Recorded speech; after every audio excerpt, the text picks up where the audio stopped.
All right, welcome back. It's another episode of the Reporters Corner season preview. I'm one half of your co-host, Jared Rubado, with the Bemidji Pioneer. With me is the better half of the co-host, Trent Singer with Sioux Falls Live. Trent, how are we doing today? Doing good, man. Hockey season kind of officially begins tomorrow. We're recording this on Monday, and tomorrow is the CCHA Media Day. We'll have our suits and ties on. We'll hop on the Zooms, and we'll have all the questions for everybody in the league or every coach in the league. So yeah, it's kind of officially hockey season tomorrow, right? Yeah, Is that what we use? Is that the barometer?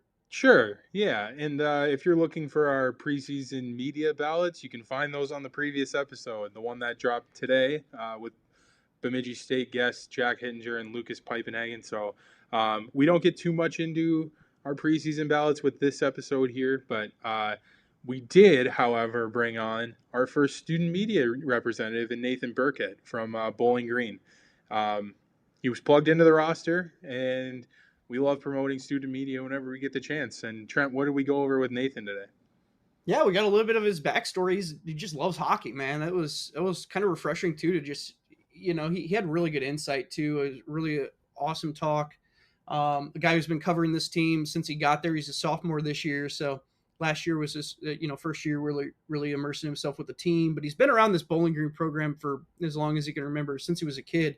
Played a little hockey in high school, or didn't really play a ton, but was an enforcer on his hockey team. And so he talked a little bit about that, which is kind of cool. He does broadcasting with Falcon Media, and then he's also done a lot of writing for them as well. So a guy who just loves it, and no better person to have on this show than that. We talked a little bit, obviously, about the season outlook. This is a really, really fascinating Bowling Green team. 14 newcomers, 11 transfers, 10 CHL transfers. And when you talk about a team that you don't really know what they're going to look like, this might be the quintessential team in this conference. We really don't know what this Bowling Green team is going to look like.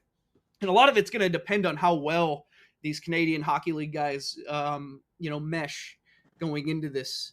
Will it be fast? Will it take a little bit of time? I expect it to maybe be a little bit of some growing pains early on. But I think this is going to be a fascinating team when you start talking about the way they're playing in January and February in the second half of the season. Once all the pieces are kind of in place and they sort of understand their identity a little bit more. Obviously, this is a team that loses Christian Stover as well in net. So there are some questions at goaltender, with Cole Moore kind of being that number one goalie for them going into the season. They bring in a couple newcomers, a transfer, and a freshman from the CHL. So we got his opinion on who he likes as being the points leader, who he likes as kind of being a breakout player on this Bowling Green team. And then also talked a little bit about some strengths and weaknesses of this team and some series that he's looking forward to. And of course, we closed it out with his takes on this conference at large. And if you look at the media and coaches poll, it's all over the place, and nobody can really determine what this is going to look like this season. So yeah, it was a great chat. Looking forward to keeping that link, moving forward with Nathan. This is the first time we've ever talked with him. That was kind of maybe the first person we've ever had on that we've never really knew anything about. So very cool insight that he gave us, and it was a great chat. Yeah, and I think we get into it a little bit, but you talk about how Bowling Green is so much unknown to it, and I think because of the CHL kids they get kind of thrown into the boomer bust category with a Michigan Tech, with a Bemidji State, but I think we also kind of gave some good reasoning as to maybe why they won't be boomer bust, even if some of those adjustments take a little bit longer for the CHL kids coming in. So, it was a great chat. Support your student media. If you are a fan of a team with student media, support your student media. It's very, very important. So, with that said, let's kick it over to our interview with Nathan Burkett. It's time for another season preview interview. And this time, I think, Trent, this might be the first time we've ever had student media on the show. I think so. And we're really, really excited to have Nathan Burkett on here. Burkett you're a sophomore with BG Falcon Media. Thanks for joining the show. Talk to us about about your role covering the Falcons. All right, thank you guys for having me. I'm the assistant or co-beat of the hockey team for Falcon Media Sports Network. The other one being Ben Korak. I covered the team a lot last year, and I'm looking forward to covering them again this year. So I'll be throughout the year on broadcasts, writing feature stories about them, recaps, sidebars, previews, basically any type of content for that Falcon Media has. I'll be writing about the Falcons. Sweet. And just tell us where you're from and how'd you land at BG for a place to attend college. I'm from Clyde, Ohio, a small town near Cedar Point. Is basically like the biggest landmark near us. So BG's only we all know Cedar Point. Yeah, we all know Cedar Point. BG is about 45 minutes to an hour drive from my house, and I was tempted between both my parents went to different branches of BG. My mom went to main campus, and she was a freshman when they won the '84 championship. So I've been coming to BG hockey games since I was elementary school age.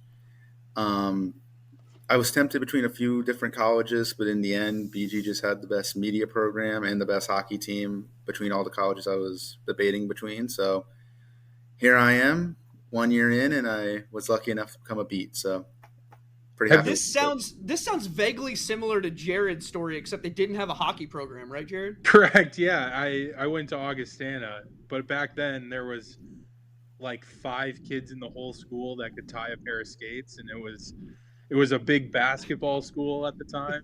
But I was like, hey, I didn't know I wanted to be a hockey reporter then. I just decided in 8th grade I was going to be a sports reporter. And Augustana had I don't know if it's still titled this, but back in 2014, not to make myself sound older than I feel, but they had a print journalism major, specifically print journalism, and that's what I wanted. So, $80,000 of student loan debt later, here we are.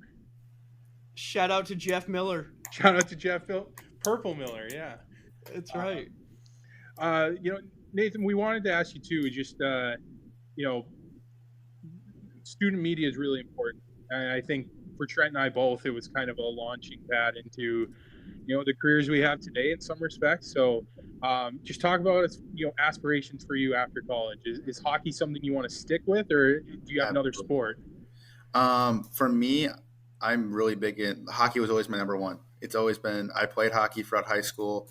Wasn't that good at it, but I played it, I guess. Yeah. But hockey was my number one. Another sport that I've dipped my toes into a little bit is motorsports, specifically like dirt track racing. But still, my number one goal is hockey after college. Find a team, any league. I'll do radio. I'll do journalism. I'll do TV. Whatever it takes. I'll see what's available, and hopefully maybe find a local dirt track in the area to do broadcasting for on the weekends or during the summer. Now, I got to ask too, first of all, what position did you play in hockey? And second, do you ever get behind the wheel on the track? I was a forward for, I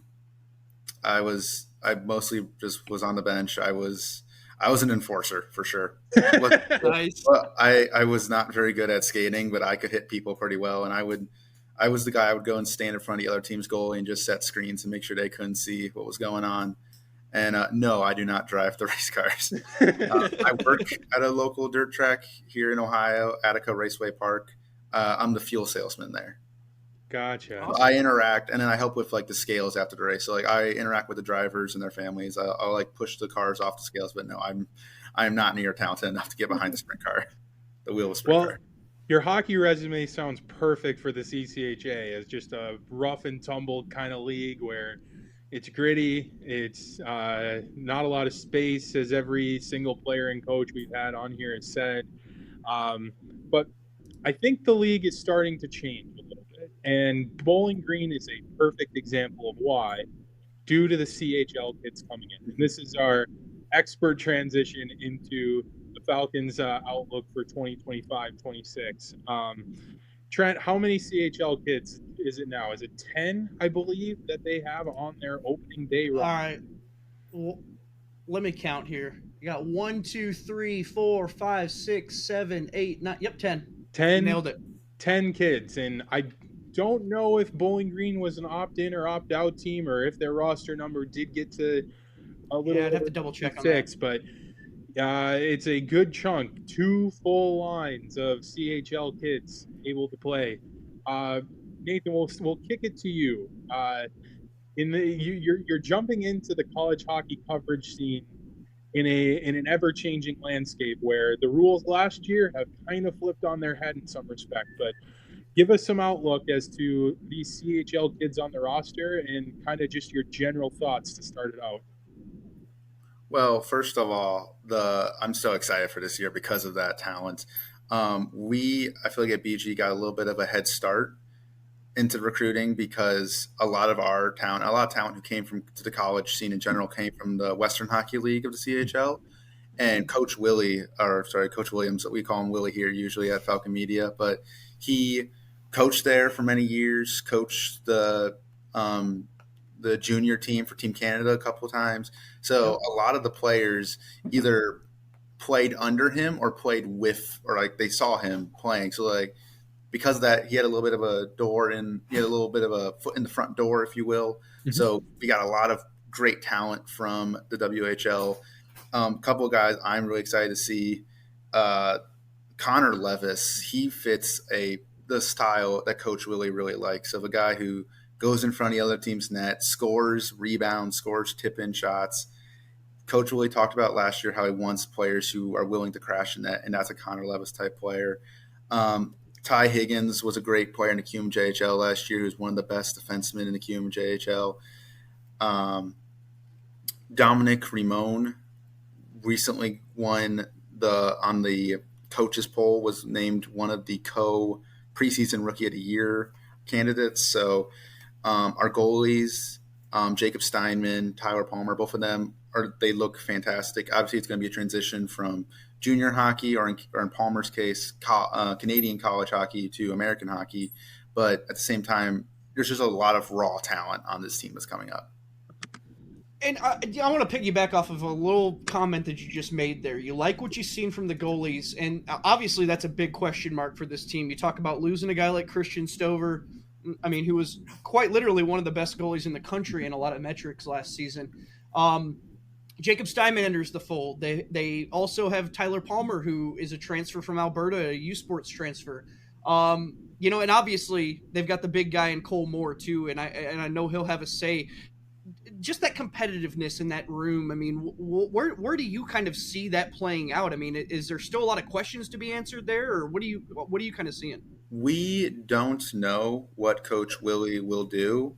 My previous, because over the summer I wrote a couple articles predicting what will happen, or like just taking my best guess. My personal guess is probably you'll see Colmar still get a majority of the starts, while Palmer and Steinman adjust to CCHA play. Although Palmer, he played under Coach Willie in his WHL career, so I could also understand if Palmer gets a nod because he already has that trust with Coach Willie. So, but in my personal opinion, I saw, and what I said over the summer was you're probably going to see Cole Moore get about 50% of the starts, with Steinman and Palmer splitting the rest of the games as they just get adjusted. No doubt. You talk about that adjustment too, and that's when I think of the CHL kids coming into college hockey. I can't remember which of these preview episodes I said this on, but there's a lot of unknown right now of kids that are coming from a league that have never made that jump straight from either the WHL, the QMJHL, or the OHL straight into college hockey. And there's a lot of expectations for these kids, whether they are leaving the CHL early or aged out of the CHL like BG's CHL kids are. But when you look at the numbers in terms of the kids they're bringing in, right? You have Ty Higgins, a defenseman who had 80 points. Brian Lonergan was a freshman defenseman. He had 20 points in 58 games, and there was another one who Tanner Scott, a forward, had 20 points in 33 games. Other than those two, to go back to Tyler Higgins, you have Jeremy Minville, who had 71 points in 68 games. Noah Morneau, who had 90 points in 80 games. Connor Levis had 60 points in 69 games. Um, Braden Crampton had 85 points in 87 games, 62 points in 72 games for Brandon Wynot, and 77 points in 75 games for Dominic Ryman. I mean, these point totals are absolutely ridiculous. And I think they mimic a lot of the point totals of other CHL kids that are making their way to college hockey, not just in the CCHA, but all of college hockey. But when you pair, when you're compiling so many kids with those resumes in, it does kind of feel like it's a little bit of boomer bust for Bowling Green, at least in the early part while they get their feet under them. Talk about just the managing expectations part for Bowling Green fans of, hey, we have all this talent coming in, but it is a little bit of an adjustment for these kids, and it could take a little bit of time. Yeah, I mean, there's people here who have opinions of we might win a national championship this year, which I mean, is it technically possible? Yes, but I feel like especially at the beginning, um, you got to remind the fans give these kids a chance. You know, yes, they are coming from the CHL. Yes, they had insane point totals in the CHL. It's still going to be an adjustment period. It's a different style of hockey, especially like going from I would say like the CCHA in its own right is like a different style of college hockey because it's more physical. It's more yeah, it's like that. It's just more physical than the other divisions of college hockey. So for a lot of these guys, it's gonna take some time for them to get adjusted to this style of hockey and get used to Coach Willie's style. Obviously, for Palmer and Raimon, they've played under him before, so probably a little bit less of an adjustment period. But still, it's going to take time, and so especially at the beginning, be patient with these guys. I don't know if we're going to win a national championship this year, but I guess there's always a possibility.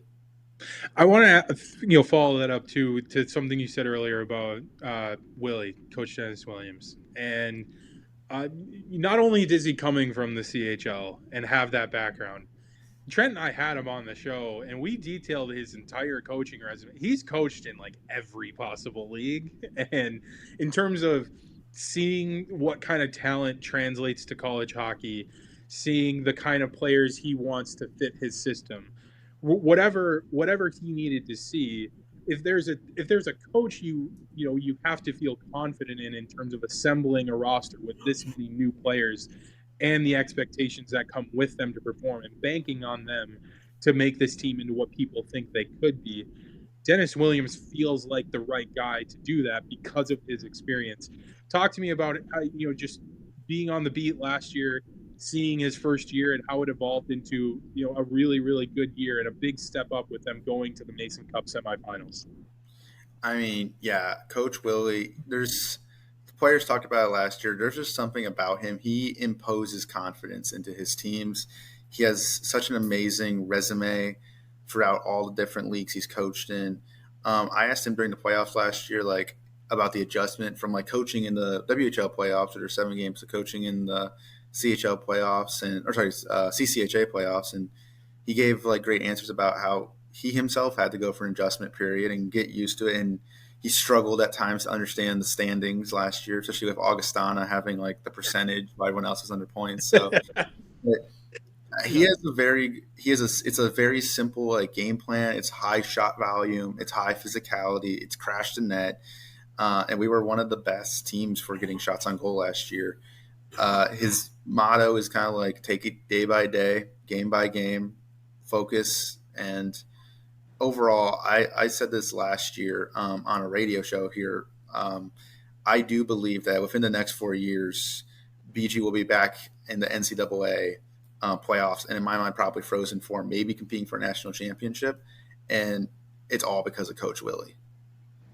Yeah, I mean, let's contextualize this a little bit too, because you mentioned they were one of the leading shot teams last year in the CCHA. A big difference from a year prior. Obviously, with Ty Agner as his last season, that team struggled a little bit on offense at times, and it was definitely a time for a change at that position. And they go with Dennis Williams. And honestly, the timing here is really, I think, what's important to really look at. They hire Dennis Williams, and a year later, the CHL allows this new avenue for players to come into the NCAA couldn't work out perfect for them because of his ties through Everett. I'm curious to know, when you look at this roster, whether it's the newcomers or the guys that are coming back. We know that there's one that's been named to a preseason team. Who do you like? Who is your pick as the guy who, when it's all said and done, is going to be leading this team in points at the end of the season? Honestly, I like Ben Durant. I know Okay. Brody Waters was the one who was added to the preseason All CCHA team. And Waters, I feel like, will be second in points. He's a very big goal scorer, especially on the power play. Was, I believe, second or third in the entire NCAA in He was power killer on the power play. amazing on the power play. But Ben Duran plays in a way where he can score goals, he can get assists. He is just all over the ice. He's very similar to how Ryan O'Hara played last year, and he's also good on the faceoff circle. So, and especially with these questions of where we're not, we don't know how long it'll take for these CHL players to adjust.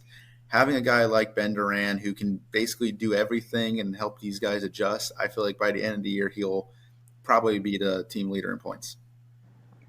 I think another name to throw out there, and maybe not leading in points, but just in terms of his value, is a Reporters Corner veteran, Dalton Norris, and he had 15 assists last year, and I think with him taking maybe even more of a top power play unit role, bagging 25, 26, 27 minutes a night.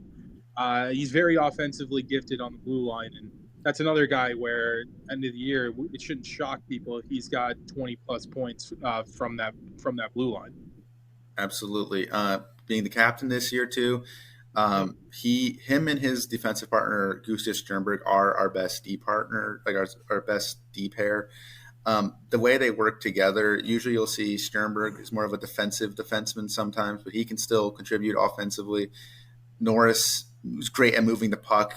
A lot of times I feel like last year he didn't get as many as assists as he could have because he'll set up the play, but then there'll be one too many passes where he'll just get excluded from the score sheet. But so, yeah, I 100% agree. He will probably be one of our best point getters as well, especially getting more reps on the power play.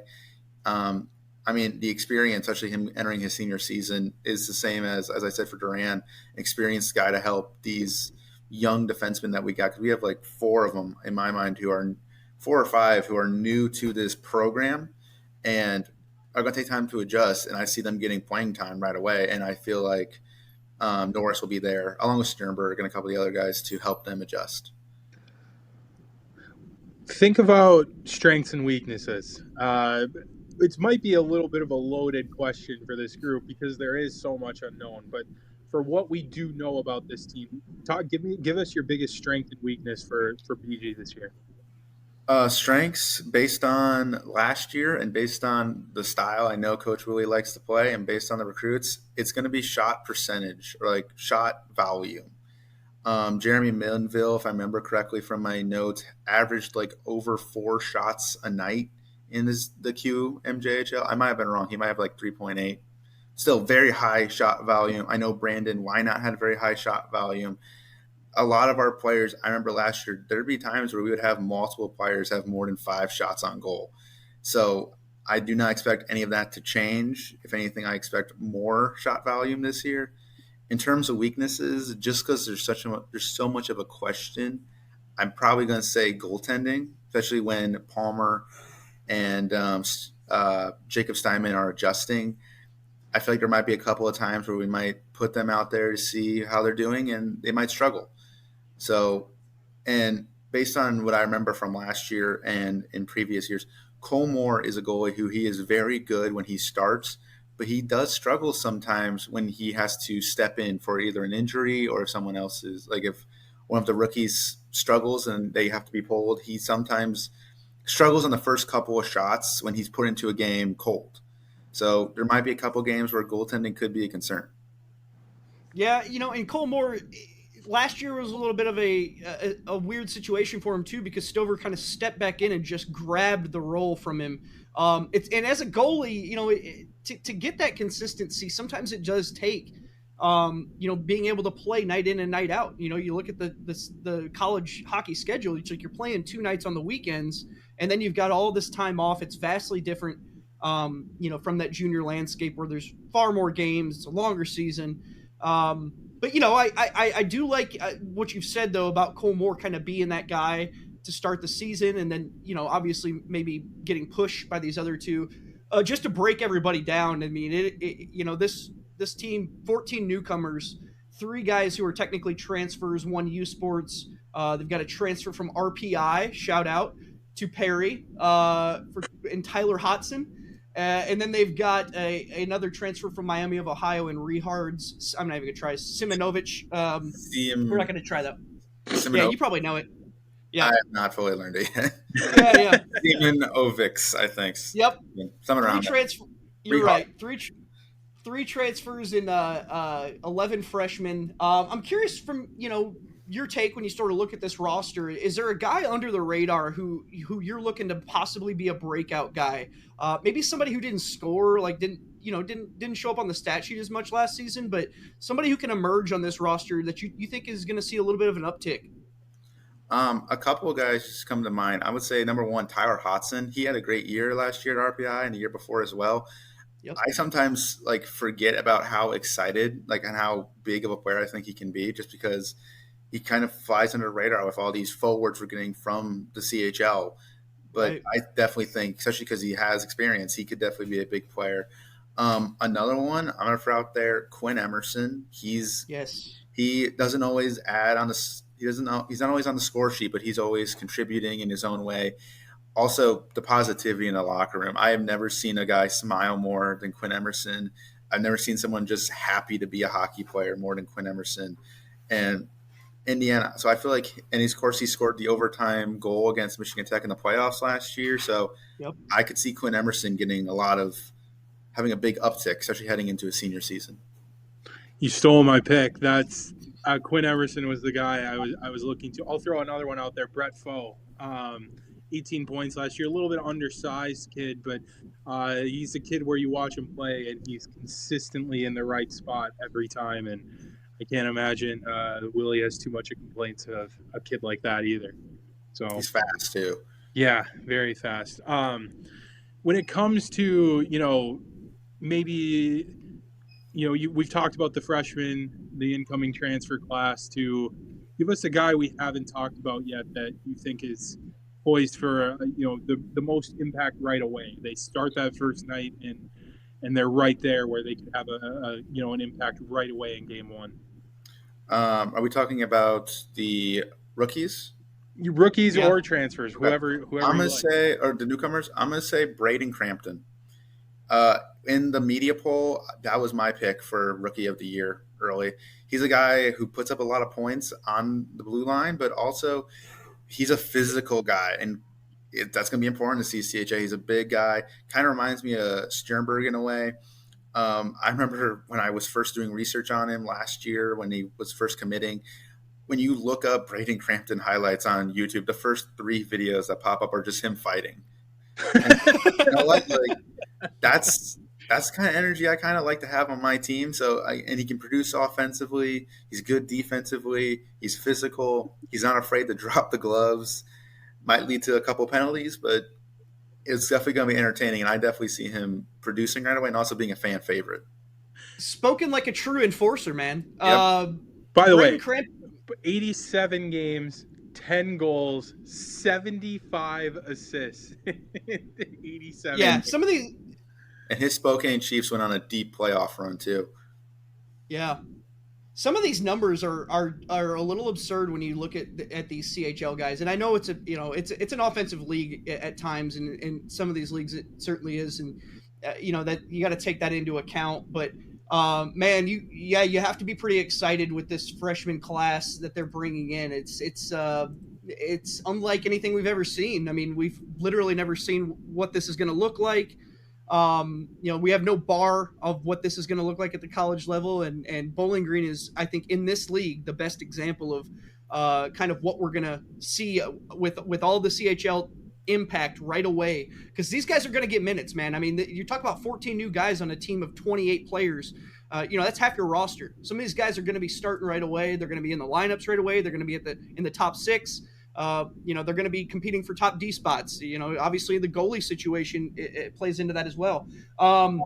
Let's look a little bit more contextualizing kind of this season, and I'm curious to know from your opinion. You look at the schedule. What series? Give me your non-conference and your conference series that you're looking forward to the most when you kind of dig into this Bowling Green schedule of what they're going to play. Obviously you got some of those mainstays at the beginning of the schedule, but then when you get into conference play, it gets pretty interesting too. I would say for non-conference, I want to say Notre Dame, but you got to say Ohio State. It's Of course. a pretty big rivalry matchup between BG and Ohio State. This year it's in January. Usually it's in October, which is always usually weird because you will see BG in that week where we play Ohio State in hockey. It's a school that hates Ohio State. Then the next week Ohio State will play Michigan in football, and this school will turn back into an Ohio State fan club. But for that week, we do not like Ohio State. Wait, hang on one sec. You guys cheer for Michigan when Ohio State and Michigan? No, Ohio. No, the school's BG cheers for Ohio State, but I'm saying you'll see a jump because there's a big rivalry in hockey, and then a lot of students here cheer for Ohio State in football. Right. So you'll see a noticeable jump from us playing them in hockey, where it's everyone just hates Ohio State. All of a sudden, Ohio State plays Michigan, and this school loves Ohio State again. But so I feel like you have to pick them. Also, we haven't beat them in a long time. It's been multiple years, so it's definitely exciting to get I feel like we have a good chance this year to beat them both in our home barn at the Slater Family Ice Arena, but also go to Columbus and have a chance to beat them in front of their home crowd. In terms of in-conference series I'm looking forward to, you got to say Michigan Tech or St. Thomas just because of the rivalry. Last year against St. Thomas, there was multiple fights. Going back to over the summer, I would get bored and watch highlights as one does. And I have not seen a series where I have seen more fans flipping off players and more players flipping off fans. If you go back and specifically watch the Falcon Media Sports Network's highlight tape on YouTube, at the very end in the game that St. Thomas won, you will see 2 or 3 of their players flipping off our fans, right against the glass. And so I just think just for the pure rivalry and the pure just excitement from those series, I got to go with those ones. I want to add one thing before we move on any further too. I just noticed this little schedule release that Bowling Green did with walking around and asking fans. I think it was just throughout Slater Family Ice Arena of what they thought. I thought it was brilliant. They do it in the NFL. I don't know if you saw the video, Nathan. I did not. But they just they just asked people, who this team is, and show them a picture. I thought it was brilliant work by their graphics team, but or I guess their media team that they have over there. But I just wanted to add. I thought that was kind of cool. I'm also a little surprised you didn't throw the Beavers in there as a series after the games they played last year that were so wild, bananas. There were, especially that overtime game. I was there as a fan. The one at BG, there was 2. I was at when they were at BG. There was both overtime games, back-to-back nights. It was where Christian Stover, I still to this day don't know how he made half those saves. It doesn't make sense. I said this on a radio show last year. He broke at least 8 laws of physics to make those saves. I have no idea how he did any of it, but that's the kind of player Stover was. So, and I will say the excitement definitely for Bemidji. You can probably put them as the third team, but I don't know. I didn't see fans flipping off players during Bemidji, and I didn't see players flipping off fans. It's true. No, that Christian Stover performance reminded me of those Scott Sterling videos where he's just getting the piss beat out of him with a soccer ball. And Scott Sterling, I thought Kevin Peele was just gonna start screaming Christian Stover over and over and over again. It's a great highlight. Yeah. Nathan, finish this sentence for us, and we've been asking this to everybody on these preview episodes, but Bowling Green will have a successful season if blank happens. If the CHL players are able to adjust quickly, Mhm. I'm going to give them a lot of slack in the first, like, we'll say the first month is mostly exhibition games and like non-conference games. I'll give them slack in like the first month plus like maybe the first couple of conference matchups, but it depends on who adjusts and how quickly. Because if none of them adjust, I don't see us doing well. In my opinion, a lot of them will adjust and adjust quickly. And if that happens, I see we could go all the way to the CCHA championship, maybe make the NCAA playoffs. I don't know if we're going to win the Natty this year, like some fans do, but yeah, I guess there's always a chance. I I think that that's the obvious one. I think every single person who knows of BG's situation this year will point to that being the answer to the question. It really does come down to can their CHL kids make that adjustment and how fast they can make that adjustment. Uh, well, I'll throw another one out there, and it's to kind of go back to what we've talked about already on this episode. It's that if Cole Moore finds his freshman year form again, I mean, I think I'll attest that his freshman year he was the best goalie in the CCHA, despite Matthias Scholl winning the award. Cole Moore was the reason why Bowling Green was in second place with 1 weekend to go in the CCHA standings. And obviously, it didn't crack their way. They lose in the first round. Tough way to go out. Stover kind of reclaimed the net last year, and for good reason. I mean, he was brilliant. One of the top 10 goalies in the country, for Bowling Green last year. But if Cole Moore is able to find that consistency again in his game and get back to the goalie he was as a freshman, game to game, weekend to weekend, it buys Bowling Green a lot of time for those adjustments to come for the CHL kids, and you can live with getting outshot, getting outpossessed if Cole Moore is going to go back to the goalie he was, especially when you have guys like Brody Waters and Ben Duran who can kind of carry the load offensively for them. Absolutely. My personal belief is it's easier to succeed as a hockey team if you have a mediocre roster and a great goalie than if you have a mediocre goalie and a great roster. I think BG has a great in both categories, but again, there's you out there adjusting. If Colmore can step up, or if one of the rookie goalies can step up, buy us time to adjust to the game even more so. Um, it's kind of a double-edged sword having so many of like leading the CCHA and like pure number of recruits from the CHL, because on one hand, if they pan out like the way many people think they will, we might have just an amazing roster, and I think we already do have an amazing roster. But if it takes them time, then we might be stuck with not. We don't have a lot of guys who have played a lot of significant minutes of college hockey. So having people who can buy us time while they adjust and we get better throughout the year, then that's going to be huge. No doubt. Yeah, we want to get into your take on a little bit of the league as a whole, the league at large. Give us your top 4 teams at the end of the regular season, those 4 teams that are going to have home ice for the Mason Cup playoffs, and then your pick on who's going to win that McNaughton Cup. Well, number one is going to be, in my opinion, Minnesota State again. Just throwing that out there. Alex Tracy is just too good. Evan Murr on defense coming back. They lost some players, but it's almost always going to be Minnesota State. It's going to at least get home ice, in my opinion. Number 2, I put Augustana. I think Josh Kotai is just that good of a goalie for them that he's going to help carry them. Number 3, Bowling Green. I don't think there's any bias in that pick. Some people might argue there is, but in my opinion, we have a roster that, if they pan out, will be among the best.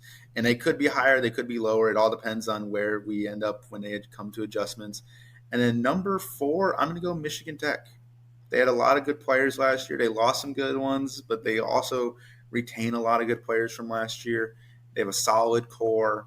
I believe in them. I'll be honest, man. I don't think it's a biased pick by any means. I frequent the Michigan Tech Discord from time to time, and they're high on Bowling Green, as they should be. I think this is a very intriguing team. I think it's intriguing for a number of reasons, obviously, and I think it's even beyond what you have in the CHL. I really like what they bring back. I mean, you talk about guys like Brody Waters. We hardly even touched on Brody, but yeah, I mean, he's taken such a big step from year 1 to year 2, and now going into year 3. Like, this is an intriguing team for a number of reasons. I see zero bias in your pick, honestly. I've also, a lot of people were surprised that Gustav Sternberg did not transfer. I'm very happy he didn't. He is arguably our most entertaining player to watch, just from a physicality standpoint. So Sure. you have guys like Waters, like Sternberg, like Emerson, like Duran, like Norris. The list goes on and on. Cole Moore, where it's like you have a good returning core and you have a good core coming in, and in the end, I'm high on this team. I'm confident in this team, but because I don't know, we just don't truly know what's going to happen. That's why I put him third. Yeah. How many teams out of the CCHA make the NCAA tournament, and what teams make it this year? Well, you obviously have the guaranteed one. I'm going to say maybe only two, maybe three. I would say Minnesota State, because Minnesota State, and then Bowling Green. I'm going to give them a shot. I say Bowling Green can make it this year. And then if we want to maybe throw in a third one, I wouldn't be surprised if Augustana makes it. I don't know if they're eligible yet. Yeah, they're No, they are. They're They good are. to go. All They're right, then fully yeah, in. I can see them. I would say I'm more confident in Bowling Green and Minnesota State making it, but I could also see Augustana. I gotta ask. Obviously, Go ahead, Trent. yeah, obviously the big, you know, I like your take there. The big thing here is non-conference, and this whole league needs to be better in non-conference. You know, do you see this league though, just in general, just being better than it was, kind of from what we've seen the last couple years to where, you know, we're going now. The league as a whole. I mean, do you just kind of feel like it's going to be elevated, and you know, how does that sort of play out?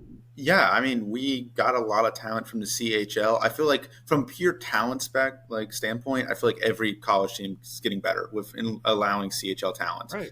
But I don't know. We don't know how in the end the CCHA talent is going to adjust compared to other conferences. I still say CCHA is, in my opinion, or like I feel like in most people's opinion for college hockey, more of a middle tier conference. Like it's not quite to the level of a Hockey East or a NCHC.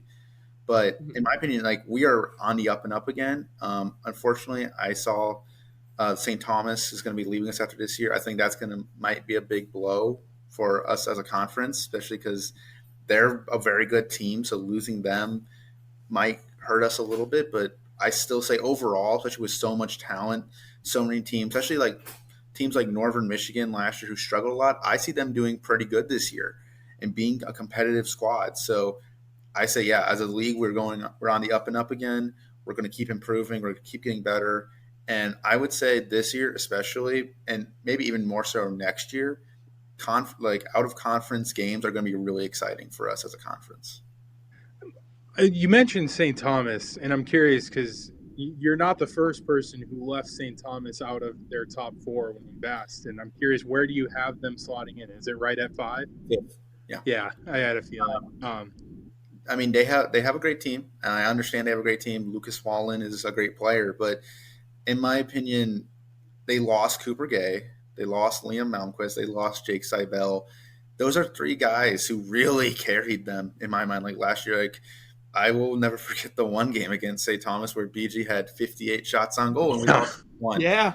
And I remember trying to interview or in the press conference after we're talking to players and talking to Coach Willie, and I didn't have any questions. It's like, what do you do? Yeah. Shot 59 would have tied it for you. I don't know. But like, those are a lot of guys who were really good and they're gone. So I see St. Thomas having maybe a lesser of a year compared to what they had last year just because they lost such good talent. For sure. Of the teams we haven't talked about, who's your big sleeper? A bottom 14 that you have slotted in right now that's, it's the last month of the season and they're right in the mix for the McNaughton Cup. I don't know about maybe winning. I have Northern Michigan making the playoffs this year in my mind. Okay, that's actually interesting. Yeah, I know a lot of people still have them missing. I don't know. I'm confident in them. I feel like I saw they didn't win a lot of games last year, obviously, but there was a lot of promise when you would watch like their highlights. It's like they had a lot of freshmen, and I feel like they're going to get better. I see them making the playoffs as they're the 7th or 18th or 7th or 8th team in there, but I see them making it, getting more experience, getting even better for next year. I wouldn't be surprised if Bemidji has a good year either. They're very good. I have them making it as like the 6th team. So honestly, I'm very high on basically almost any team in the CCHA. The only team I don't have making the playoffs right now is Ferris State, just because in my mind they lost a lot of talent and they weren't able to bring in as much talent as they lost, in my opinion. You're doing a great job of teeing up our next episode for Northern Michigan, but I don't hate the pick at all. And they bring back 4 double-digit point getters. Jakob Altrichter and Graydon Slippick are 2 big ones. They have some questions in goal, and that's going to be the big thing for them is who's going to play goalie and fill in those Ryan Ouellette shoes, who he was so outstanding for them last year. But I love that pick of a team that can fly under the radar, and they're in 6th, 7th, 8th place, and a team you don't want to play when March rolls around. So, and it was their coach's first year. And I mean, you can't expect a new coach to come in and immediately have success unless his name is Coach Dennis Williams, because Coach Dennis Williams is, in my mind, one of the greatest hockey coaches out there.